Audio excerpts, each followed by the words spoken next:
Hey guys, tonight we ease into something a little unexpected. Seashells, roads that stretch forever, and the sleepy rhythm of boots tapping along a dirt path worn down by centuries of wandering souls. Picture yourself under a quiet sky, stars scattered like tiny lanterns, and the cool night air brushing against your face. You're not sprinting. This is no marathon. You trudge, slow and steady, the way pilgrims once did across the patchwork of medieval Europe. In your hand rests a seashell, not a fancy pearl-lined thing polished for a museum shelf, but a plain, ridged scallop shell, the kind you could almost imagine scooping soup with. Strange, isn't it? You're about 1,000 miles from the nearest beach, and yet this fragile little thing is your badge, your passport, and maybe, just maybe, your excuse for carrying less silver in your pockets than the pickpockets would like. You probably wouldn't survive a week on this road, let alone the months medieval pilgrims pushed through, dodging wolves, dodgy tavern owners, and the eternal risk of blisters that could put even the bravest knights out of commission. So, before you get comfortable, take a moment to like the video and subscribe, but only if you genuinely enjoy what I do here. And while you're at it, drop a comment with your location and local time. Always fascinating to see who's awake with us on this sleepy road. Now, dim the lights, maybe turn on a fan for that soft background hum, and let's ease into tonight's journey together. The road stretches in front of you, quiet except for the crunch of gravel and the whisper of fabric against your legs. Ahead, a flickering lantern marks the next bend. Behind, the countryside settles into a hush that feels older than memory. You carry the seashell not for decoration, but as a kind of story folded into itself. Each groove of its fan-like surface draws your eye inward to a center. Just as each road across Europe once drew travelers towards Santiago de Compostela in Spain, where the relics of St. James supposedly rest. It's a comforting thought that this shell ties you to thousands of other pilgrims trudging before you, each step a prayer, each blister a kind of punctuation mark on a long, handwritten letter to heaven. The mainstream historical fact is simple enough. The scallop shell became the emblem of Santiago pilgrimages, both practical and symbolic. Pilgrims wore it pinned to hats or cloaks, an instant identifier in foreign villages where hospitality was sometimes as thin as the stew. But here's the quirky tidbit. Scallop shells weren't just for show. A pilgrim could flip one over, scoop water from a stream, and drink without needing a cup. It was like the medieval equivalent of a travel mug, except biodegradable and slightly riskier if you didn't wash it. And as for debates, historians still argue whether the very first shells were genuinely collected on the beaches near Santiago itself, or whether clever merchants in inland markets sold replicas long before travelers ever glimpsed the Atlantic. You glance at the shell again, tracing its ridges with your thumb. They spread like sunbeams, or maybe like the spokes of a wheel, and you can almost hear some medieval poet whispering, "All paths lead to the shrine," which, of course, isn't entirely true. Some paths led straight into muddy ditches, toll booth arguments, or nights huddled against barn walls when the innkeeper locked the doors early. Still, the image of converging lines gave comfort, just as your quiet walk under the moon now feels like part of something bigger. The scent of wood smoke drifts from a cottage nearby. Imagine trudging up, knocking on the door, and showing your seashell. Even if the family inside didn't have much, they might hand you a crust of bread or a bowl of thin broth, recognizing the emblem pinned to your cloak. It's a strange kind of trust, this shell, this fragile, ocean-born thing, serving as a password across landlocked valleys. And yet, beyond the trust, there's also the trade. You can almost hear the mutterings of merchants in a market square, debating whether the shell is holy or just clever branding. Some would argue it was the medieval version of a theme park souvenir, proof that you'd really done the trip. Others, more solemn, swore it held protective power against bandits or sudden storms. As you walk further along this road tonight, the stars scatter and settle, and you start to think, maybe the seashell is less about being correct and more about being connected. Whether picked up from a real Galician beach or purchased from a stall in Paris, it tied you into a web of stories, prayers, and footsore wanderings. You hear the faint crunch of another pilgrim's boots behind you and realize they, too, probably carry a shell. The shell is light, almost weightless, yet full of meaning. You picture slipping it into your pouch, its edges worn smooth by travel, and imagine the day you'll pin it over your bed back home. Friends will ask where you got it, and you'll smile, half amused, because the story isn't just about reaching Santiago. It's about every step, every night under a sky like this one. Every little reminder that the world once slowed down to the pace of your own 2 feet. And so you walk on, seashell in hand, listening to the hush of the road as it lulls you towards sleep, even as the journey itself is just beginning. The shell in your hand feels oddly heavy for something so fragile, and tonight you follow its story backward, all the way to its supposed beginning. You may have heard the legend. St. James himself, one of the apostles, sails to the Iberian Peninsula. In one version, a knight falls into the sea during the voyage, and when he emerges, miraculously alive, his body is covered in scallop shells that cling like badges of honor. It's a good story, dramatic enough to be told beside fires in monasteries. Even if, let's be honest, it sounds more like the kind of tale you'd tell after one too many mugs of mead. Still, that origin myth wrapped itself tightly around the cult of St. James, making the scallop a sign of divine approval and miraculous protection. But then comes the historian's voice, clearing its throat politely. Was that really how it started?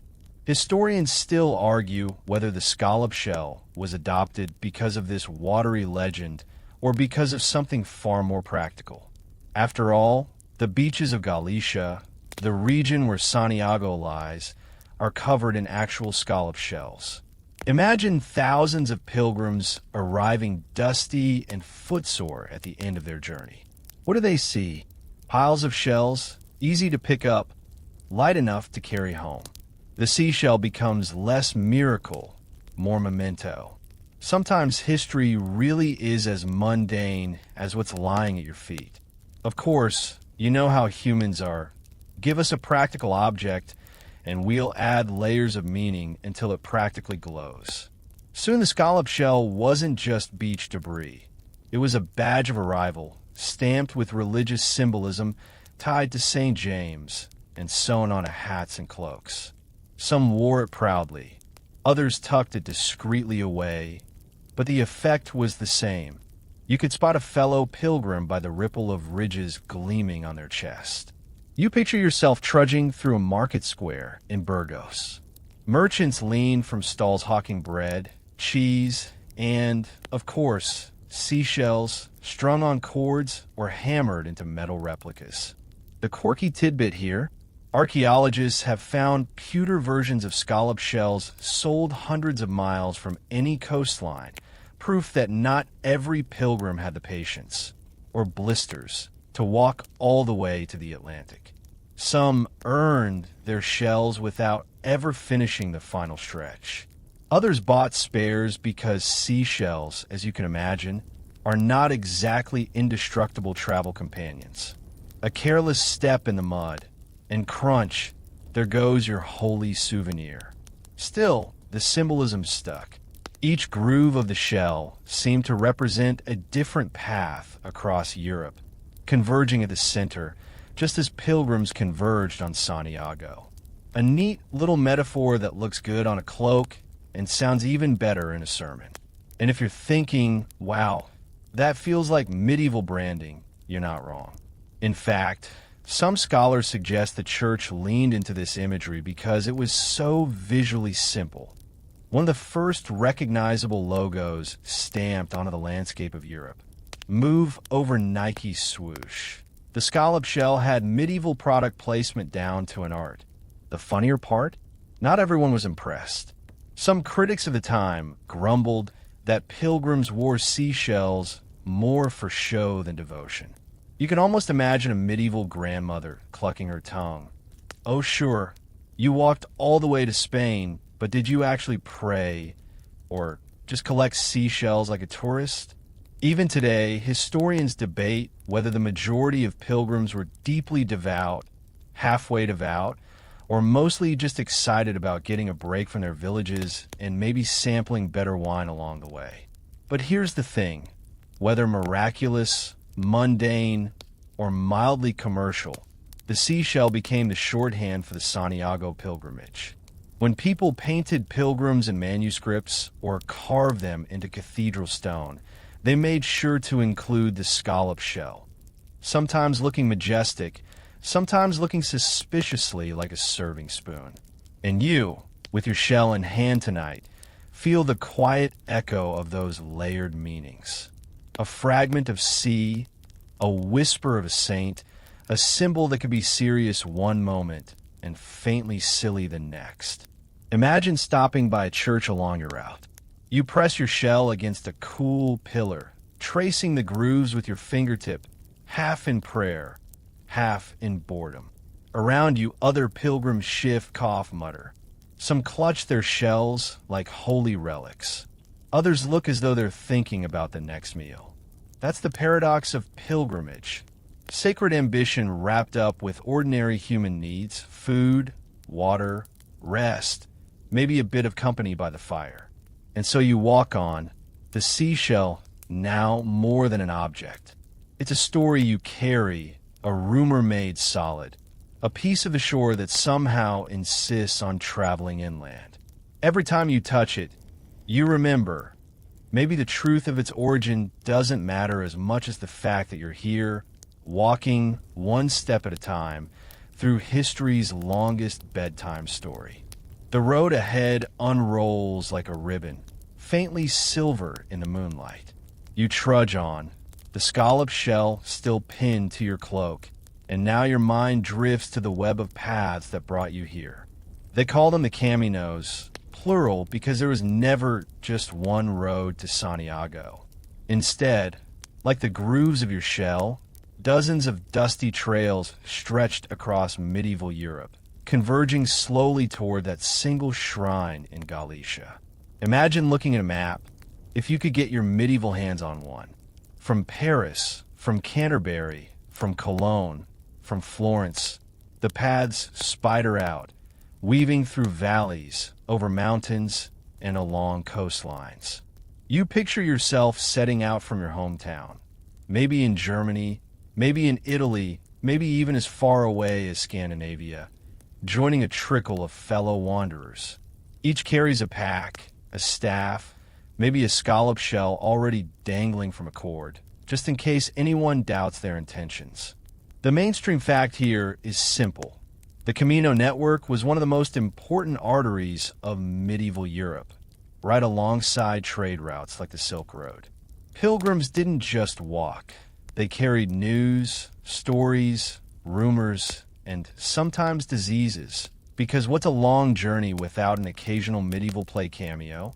Towns flourished along the routes because pilgrims needed food, lodging, and of course souvenirs. The road itself became a kind of marketplace, both holy and very human. Now, for the quirky tidbit, not every pilgrim walked in a straight line.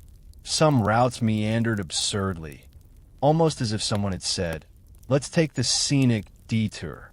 In fact, whole towns lobbied to have their local churches included on the pilgrimage circuit because more pilgrims meant more coin in the coffers. Historians still argue whether the famous Codex Calixtinus, the medieval guidebook of the Camino, was a genuine attempt at helpful directions or just medieval marketing, promoting specific towns while glossing over the fact that wolves sometimes waited in the forest nearby. And here's a fun image. Along many routes, pilgrims followed not maps, but scallop shell markers nailed to trees or carved into stone. You imagine yourself stumbling across one at dusk, a little groove cut into a rock, pointing like a sleepy finger toward the next village. It's oddly reassuring, the way a seashell guides you inland, far from the sea, like some medieval prank. Don't worry, the ocean's this way eventually. The night deepens as you picture joining a caravan of fellow travelers. Their lanterns swing, throwing puddles of light across the dust. Some are noble, some poor, but for the length of the Camino, the shell pins you into the same category. Pilgrim. You swap stories. One brags about seeing relics in tours.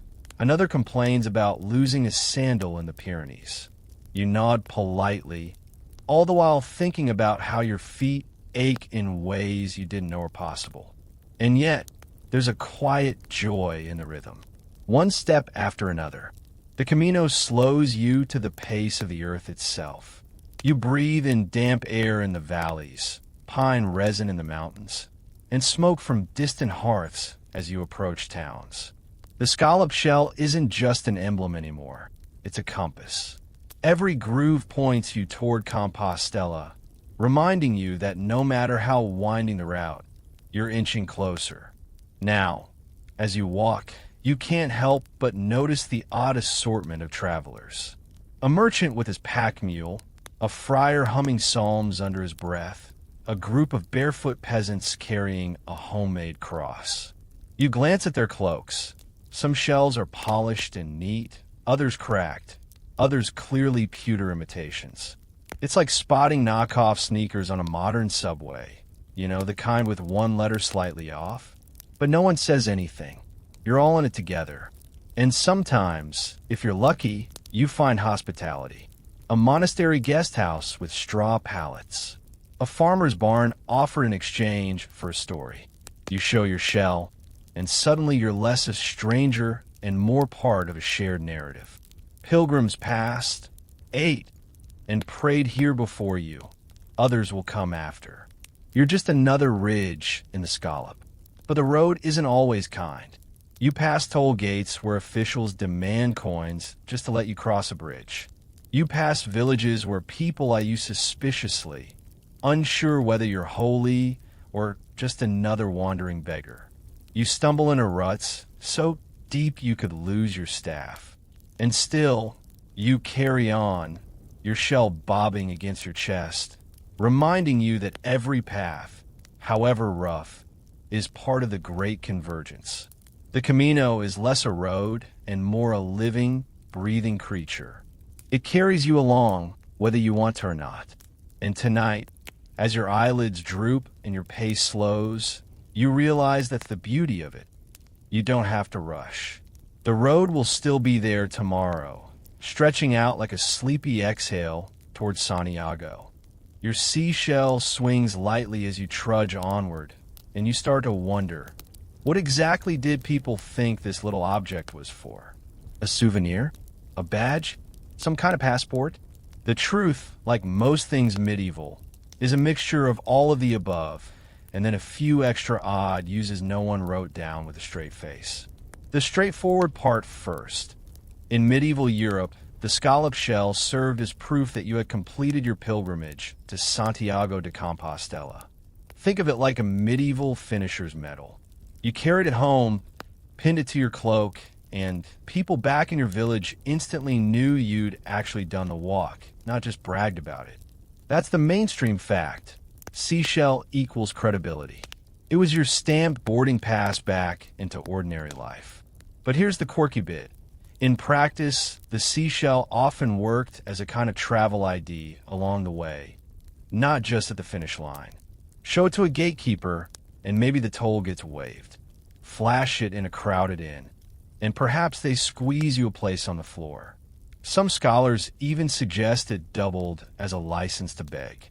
Pilgrims were expected to have little money, so the shell told townsfolk, yes, I'm allowed to be dusty, hungry, and carrying suspiciously little silver. Please don't throw me out.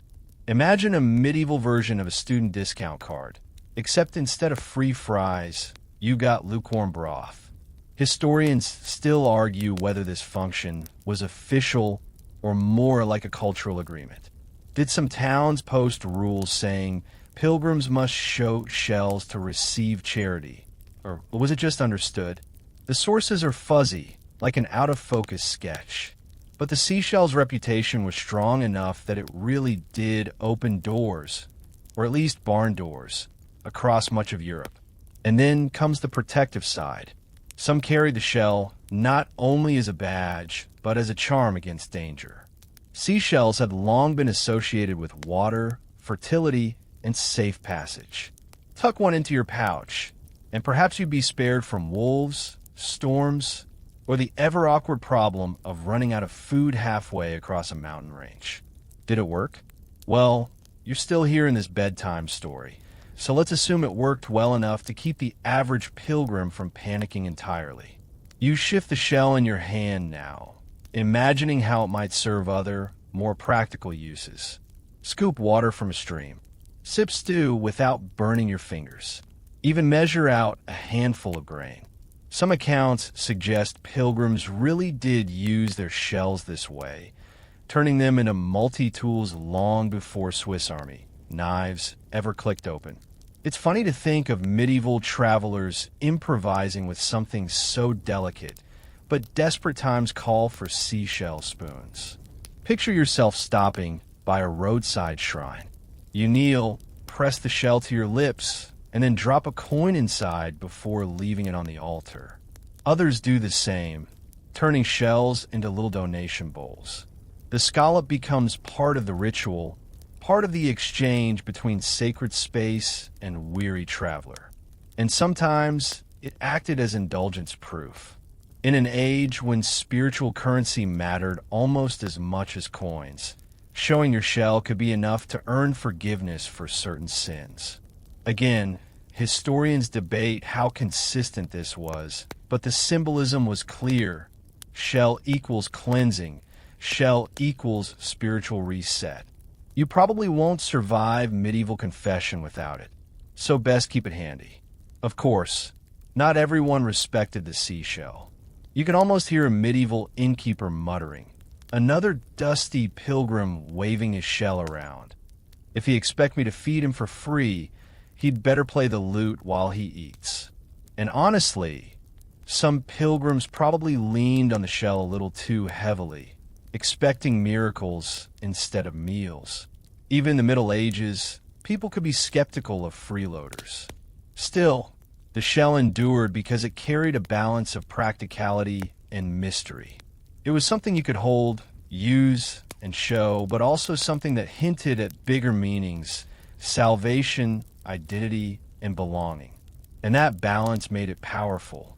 You feel that now, fingering its ridges, realizing how a small, fragile object could serve so many roles on a long, uncertain road. Your feet crunch forward, and you hear distant bells from church. Maybe there's food ahead, maybe just another patch of straw for sleep. Either way, you've got your seashell, and with it you carry proof, protection, and just enough quirky charm to keep the journey rolling on.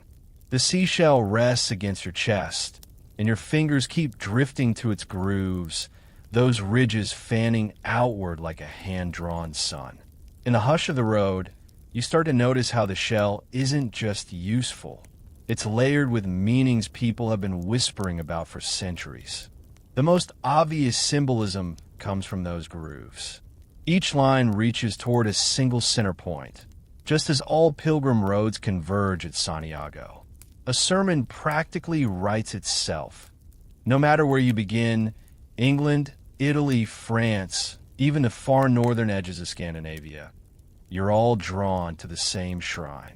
Priests pointed at the shells on pilgrims' hats and reminded them that just as the lines converge, so too should their souls converge toward God. Pretty tidy metaphor, isn't it? Almost suspiciously tidy. But symbolism rarely stops at just one layer. In medieval thought, seashells also spoke of humility and rebirth. The scallop is tied to water, to the ocean, to baptism itself. To wear a shell was to cloak yourself in the imagery of cleansing, starting anew. That's the mainstream fact. Shells equaled purity and pilgrimage in Christian symbolism. Here's the quirky tidbit. Seashells also had associations outside Christianity. In Roman times, the scallop was linked with Venus, goddess of love, famously standing on a shell in paintings. Some medieval scholars knew this, squirming a bit as they borrowed imagery that once belonged to pagan gods. You can almost imagine a monk muttering, "Yes, yes, Venus had her shell, but now it's about St. James, all right?" Still, those earlier echoes clung to the symbol, making it richer, a little messier, and strangely more universal. Historians still argue whether medieval pilgrims themselves thought about all these symbolic layers, or whether most just shrugged and said, "It's a shell. It means I walked." Was the symbolism mostly in the sermons and manuscripts? Or did ordinary folk really see their scallop badge as a cosmic diagram? The debate continues, and you, trudging along, lean toward the more practical side. Most probably thought about sore feet more than allegories. Still, it's nice to imagine some pilgrims quietly stroking their shells and seeing the whole universe in those lines. As you walk, the moonlight catches your shell, making its ridges shine like faint silver rays. You picture yourself explaining its meaning to a curious child back home. "See how all the lines meet here?" You'd say, tapping the center. "That's us, gathering at Santiago." The child nods, half bored, half awed, more interested in whether you brought back any sweets from Spain. You keep walking, and the symbolism expands in your mind. The shell is about journeys, spiritual, physical, even emotional. Every step you take is like another ridge carved into its surface. Maybe that's why pilgrims pinned it proudly, not just as proof of where they'd been, but as a reminder of why they walked in the first place. But there's a wry joke to be found here, too. Imagine a medieval pilgrim pulling out his shell, trying to impress a skeptical tavern keeper. "Look, friend, all paths lead to Santiago." The tavern keeper just squints and replies, "All paths lead to me charging you for beer, shell or no shell." Symbolism has its limits when your stomach growls.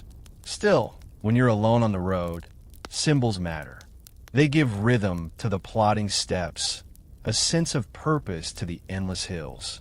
And tonight, under the stars, the shell feels like a miniature map, guiding you not only forward but inward toward that center point where everything meets.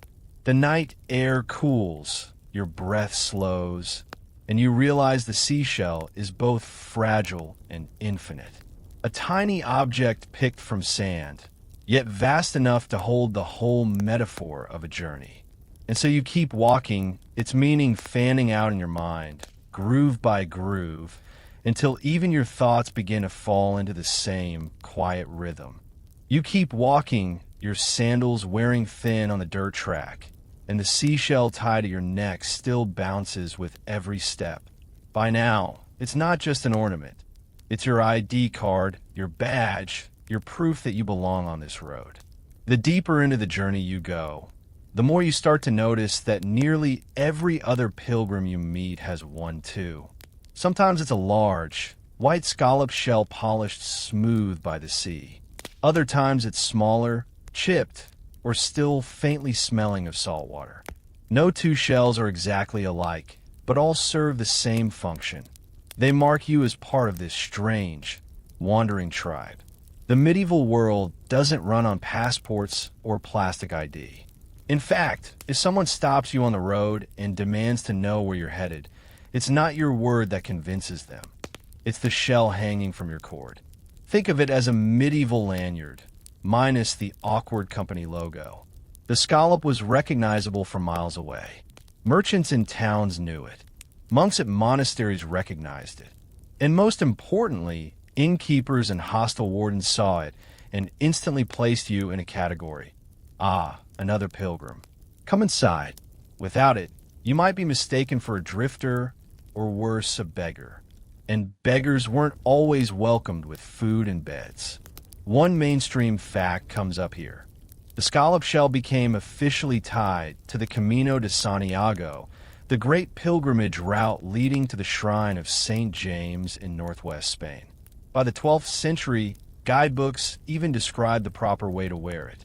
You're basically conforming to medieval dress code, like showing up to a wedding in something more formal than pajamas. Without it, you'd look out of place, and no pilgrim wanted that. Still, historians argue whether the shell's purpose was originally devotional or practical. Was it simply a container for water and food, its natural grooves perfect for scooping?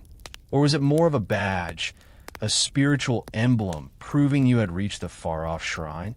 Either way, you'd probably use it for both.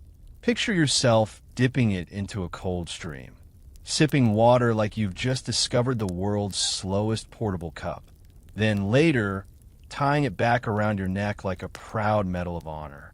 Medieval multi-tool, basically. But here's the quirky tidbit.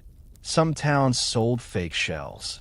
Yep, medieval knockoffs were a thing long before counterfeit sneakers and fake luxury watches. You could stroll into a marketplace and buy a Pilgrims shell without ever seeing the ocean. And many did, because trekking all the way to Santiago was exhausting, and not everyone could afford the time, money, or blistered feet. The church eventually frowned on this, of course, declaring that only shells collected near Santiago counted as authentic. But honestly, who was checking the smell? Imagine a medieval customs officer sniffing shells at the gate. Ah yes, genuine Atlantic scent. You may pass. This is where you realize your little shell is more than decoration. It's your safe passage through Europe. Inns that might otherwise turn you away are suddenly a little kinder. Villagers who might suspect you're just another wanderer soften when they see that curve of white hanging at your chest. Think of it as a medieval hoodie that says, "Don't worry, I'm on a sacred road," not just loitering. The road keeps stretching, and sometimes you find yourself in regions where the locals don't even speak your language. Still, the shell does the talking. A farmer spots it as you cross his field and nods. A soldier at a bridge glances at it, then waves you past. The world back then could be harsh, suspicious, and often downright dangerous. But the seashell whispered for you. This one's on God's errand. Let them through. Now, don't get me wrong. Carrying the shell doesn't guarantee smooth sailing.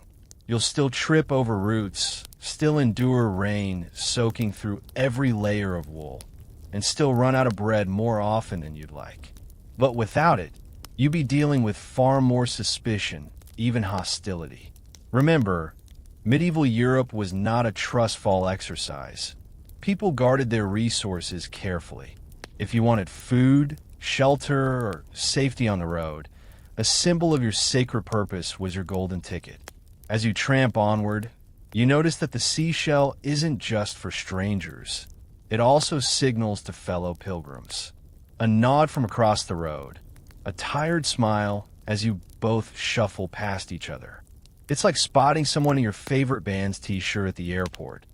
You instantly know you've got something in common. In a world where loneliness could weigh heavier than your travel sack, that mattered. So you march. The shell taps gently against your chest, a reminder that you belong to a network bigger than yourself. And just maybe as you cradle in your palm at night, you think of the miles still to go, the saints who may or may not be watching, and the fact that one day you'll return home with the same shell, proof not only that you went on pilgrimage, but that you survived, which, given the state of medieval roads, was no small miracle. You wander further along the rutted tracks of medieval Europe, and at this point, your boots are probably caked in mud thicker than the batter of an overambitious pancake.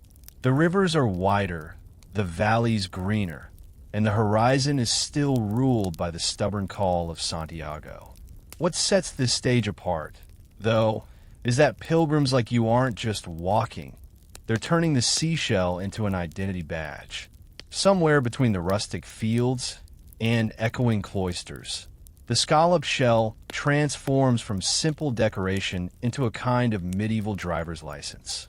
Anyone who spots it knows exactly who you are, where you're headed, and maybe even what kind of trouble you'll bring to their village tavern. The power of the symbol grows in unexpected ways. You pass hostels built specifically for pilgrims, each one plastered with carved shells above the doorframe, like medieval neon signs. Imagine trudging along, stomach rumbling, and spotting that familiar ridged emblem carved into a lintel, shelter and maybe a watery soup await inside. Mainstream historians remind us that these hospices were funded by local guilds and wealthy donors, ensuring pilgrims could keep moving.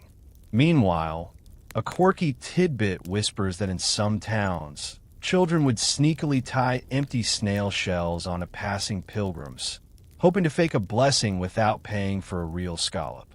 The medieval version of bootleg merch. You can almost feel how much lighter it makes the miles, knowing the shell is more than decoration. It's your password into a network, your protective talisman, your icebreaker when you shuffle up next to a stranger on the road. Hey, nice shell, someone might mutter, and suddenly you're swapping stories of blisters and bad stew. Historians still argue whether this camaraderie was truly universal or if pilgrims formed cliques, elite knights over here, ragged peasants over there. But for a moment you enjoy imagining yourself welcomed into a family that spans kingdoms. There's also the social advantage. Picture a merchant at a bustling fair, eyeing you suspiciously. But the shell on your chest softens his gaze. He knows you're not here to haggle aggressively over spice prices. You're a humble traveler with holy intentions. At least, that's the idealized theory. In practice, pilgrims with shells sometimes use their holy traveler status to skip queues or demand alms with a guilt-laden stare. You can almost hear the exasperation in the voices of innkeepers. Great, another shell-wearing freeloader. Yet even that tension shows how deeply embedded the symbol had become. Your senses heighten. The sound of leather sandals scraping gravel, the musty tang of cloaks wet with rain, the endless sight of shells on hats, bags, staffs. One quirky belief says the grooves of the shell represent the many paths pilgrims take, all converging at Santiago like veins to the heart. Whether that explanation was whispered sincerely or invented by a clever monk desperate for poetic material, who knows? Either way, it makes your weary steps feel part of something grander. There's a playful absurdity to it all, too.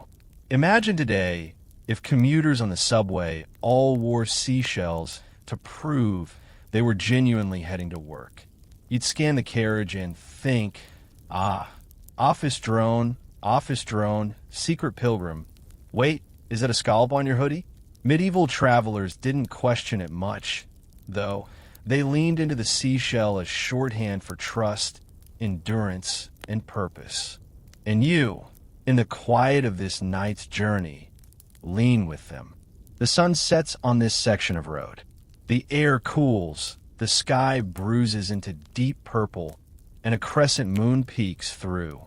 Somewhere in the half-dark, a fellow pilgrim nods at your shell, and you nod back. No words needed. You both know what the symbol means. The path now pulls you closer to the edges of kingdoms and into towns where the scallop shell isn't just worn. It's traded, carved, and stamped into civic pride. By the late Middle Ages, Santiago's emblem had become so common that you could spot it etched into city gates, fountains, and even the margins of illuminated manuscripts. Picture a weary pilgrim, dusty and sore, pausing at a well whose spout pours water through a stone scallop shape. That little flourish reminded travelers that their long walk wasn't invisible. It was part of something celebrated, something worth carving into stone. Merchants, of course, knew a good business opportunity when they saw one. Pilgrim markets popped up along the road, where vendors sold shells, sometimes real scallops from the sea, sometimes cheap imitations carved from bone, wood, or even lead. It's a little like buying a souvenir t-shirt at a concert, except your medieval version might be a pewter badge shaped like a seashell. Archaeologists still find these badges buried in old fields or dredged from rivers, proof that pilgrims carried, and sometimes lost, them on the long walk home. Some historians even suggest that these mass-produced shells helped standardize the symbol, turning a regional emblem into something pan-European. Not everyone admired the craze. Preachers occasionally grumbled about pilgrims who wore shells just to show off, treating the symbol like fashion rather than faith. You can almost imagine a monk wagging his finger. It's not about the shell, it's about the soul. But the popularity kept spreading. In fact, certain towns became so famous for selling shells that local councils passed laws to protect the trade. A little-known detail: in some regions, buying your scallop directly at Santiago was seen as the official way to prove you'd completed the journey. Anything bought along the way might be dismissed as fake, like showing up at graduation with a diploma you printed at home. The shell also seeped into art and architecture in ways that feel quietly powerful. On church doors, shells often decorated the lintels, reminders of spiritual journeys. In stained glass, saints could be identified by tiny scallops on their cloaks. Wealthy nobles, eager to broadcast their piety, had shells carved onto their tombs or embroidered into their clothes. The message was clear: look, I walk the road of faith. Or at least I bought the badge. In a world where reputation mattered almost as much as salvation, the scallop became a portable resume of holiness. And there's something delightfully human about this blend of faith and commerce. Imagine walking into a bustling medieval fair. Jugglers performing, bakers hawking sweet buns, smiths hammering horseshoes, and right in the middle, a stall selling shiny scallop badges. The vendor shouts about miracles and blessings that come with every purchase, while you quietly wonder if his shells really touched the sea at all. Yet you buy one anyway, because the symbol isn't just about authenticity. It's about belonging to a story bigger than yourself. As you stroll out of the fair, the sound of bells drifts from a chapel, and the scallop shell on your chest catches the last rays of sunset. It doesn't matter if it's polished silver or a chipped old seashell from the shore. It means you're a part of something that stretches across countries, languages, and centuries. You feel a faint smile tug at you.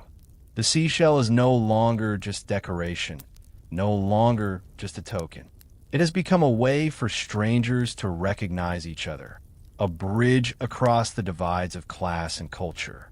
And so, as the medieval road winds forward, the scallop shell becomes less an object and more an idea, a portable metaphor, a reminder that wherever you came from, dusty French village, misty English coast, sun-baked Italian hillside, you now share a destination and a symbol with countless others.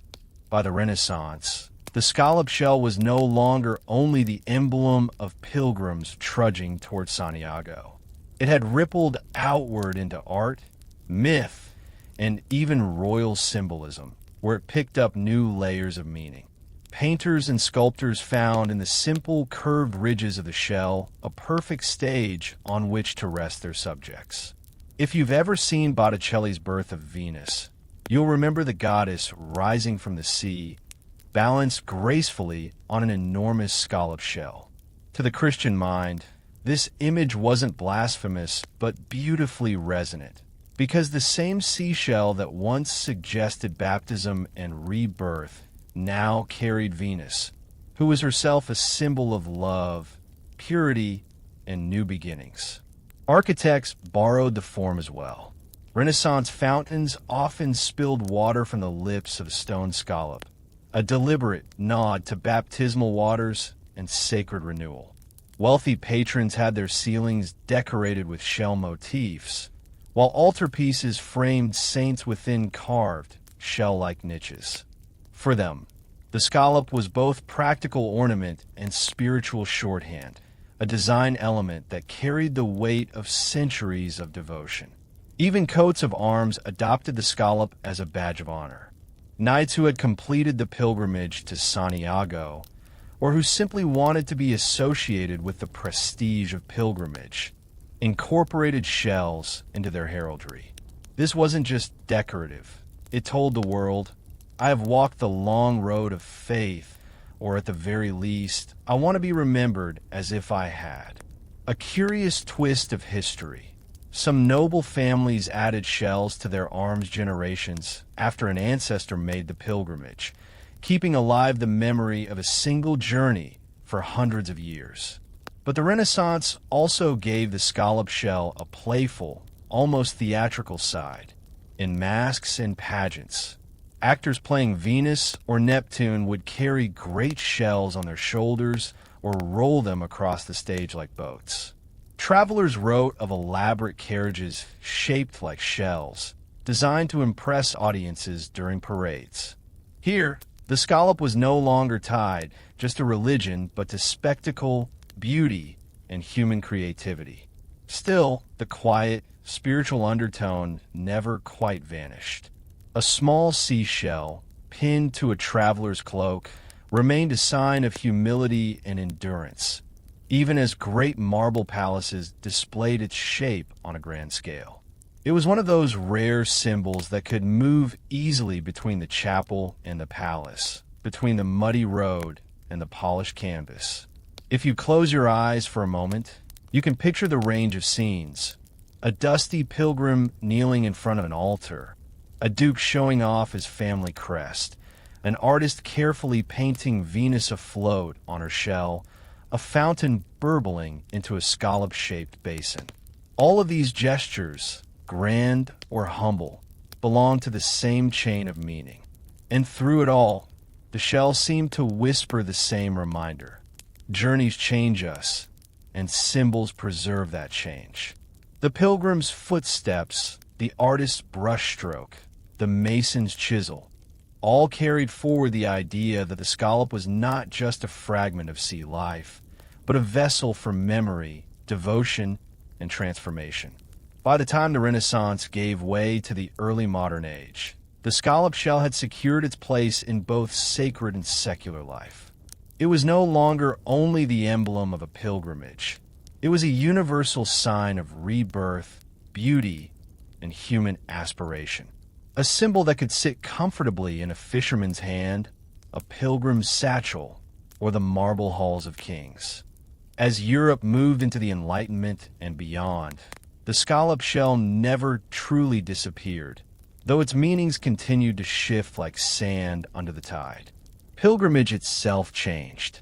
Roads improved, wars quieted in certain regions, and the act of walking to Santiago or other holy shrines became less a desperate plea for salvation and more a conscious choice. Part devotion, part adventure, part tradition. The scallop shell remained the constant companion, a quiet badge tying new generations to the old. Travel journals from the 18th century describe pilgrims who still fastened shells to their cloaks. Even as their journeys grew shorter, their lodgings more comfortable, and their routes safer. For these travelers, the scallop was no longer simply a proof of endurance. It was a statement of connection to the long history of footsteps that had shaped the roads before them. The shell turned into a reminder that every step carried with it the weight of centuries of faith, even when the danger and hardship had eased. Meanwhile, in the secular world, the scallop shell found new audiences. Naturalists, those curious collectors of enlightenment, began to study shells not as sacred symbols, but as specimens. Cabinets of curiosities filled with scallops alongside coral, starfish, and strange fossils. Scholars marveled at the geometry of the ridges, the symmetry of the form, the way such fragile objects could endure centuries buried in sand. Where monks once saw divine design, scientists now saw the order of nature, a different but equally reverent kind of wonder. The shell also continued to ripple into the decorative arts. In France, the Rococo style, a movement of curls, flourishes, and playful elegance, borrowed heavily from the scallop's fan-like shape. You can still see it in ornate mirrors, gilded chairs, and carved doorways, where the seashell became almost synonymous with refined taste. Here, the shell carried none of the pilgrim's dust, but all of the aristocrat's polish. And yet, in quiet chapels and on well-worn roads, its older meaning endured. Rural churches across Spain and France kept small carvings of the scallop above their doors, signaling refuge for pilgrims. Families in coastal towns still use scallop shells at baptisms, scooping water onto the heads of infants as a gesture of rebirth. Farmers' cottages sometimes displayed shells above the hearth, blending superstition and tradition, hoping the seashell would guard the home against misfortune. The scallop shell, in this way, straddled two worlds, the sacred and the secular, the practical and the ornamental, the scientific and the spiritual. It had become more than just a pilgrim's keepsake. It was a shape people trusted, whether to pour holy water, to frame a noble crest, to ornament a rococo parlor, or simply to remind a weary traveler that they were part of a story older than themselves. By the dawn of the modern era, the scallop shell had proved itself remarkably adaptable. Its edges might be smoothed by fashion, its meanings layered by science or art, but at its heart it remained a vessel of continuity. It carried with it the sea, the journey, the prayer, and the dream of renewal. And those centuries had passed since the first pilgrims picked up shells on the beaches of Galicia. The symbol was not lost. It was only waiting for a new age to walk with it. In the 19th century, the scallop shell began to glow again with renewed meaning.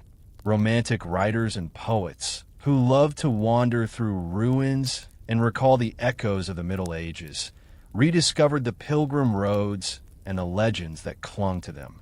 They painted word pictures of lone travelers carrying staffs, cloaks heavy with dust, and shells pinned proudly to their hats.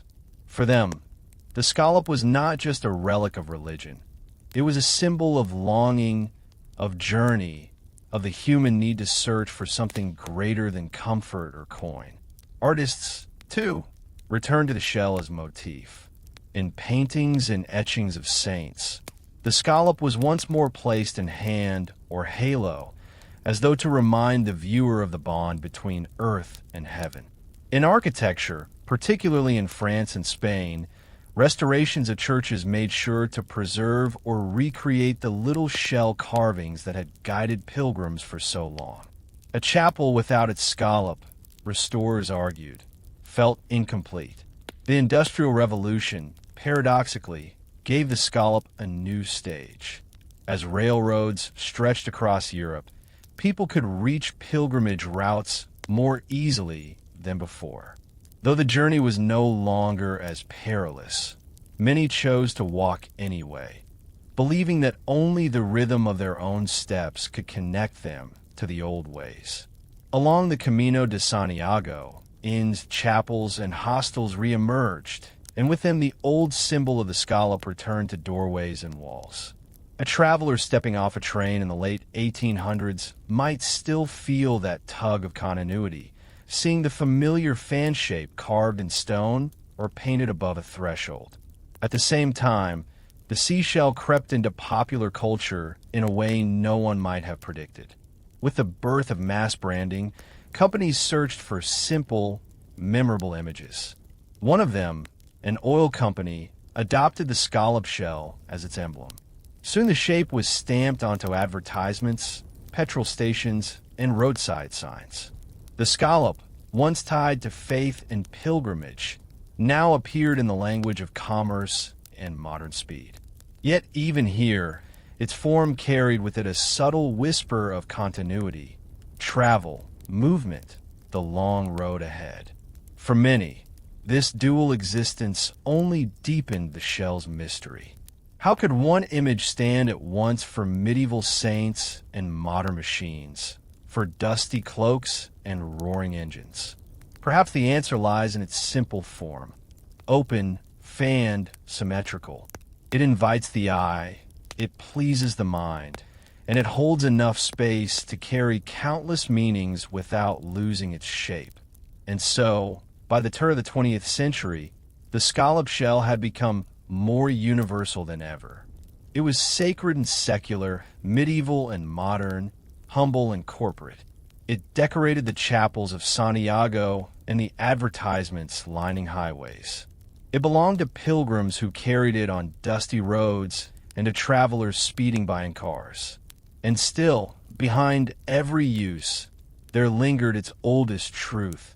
The scallop shell is a sign of journey. A journey of the body, yes, but also of the heart and spirit.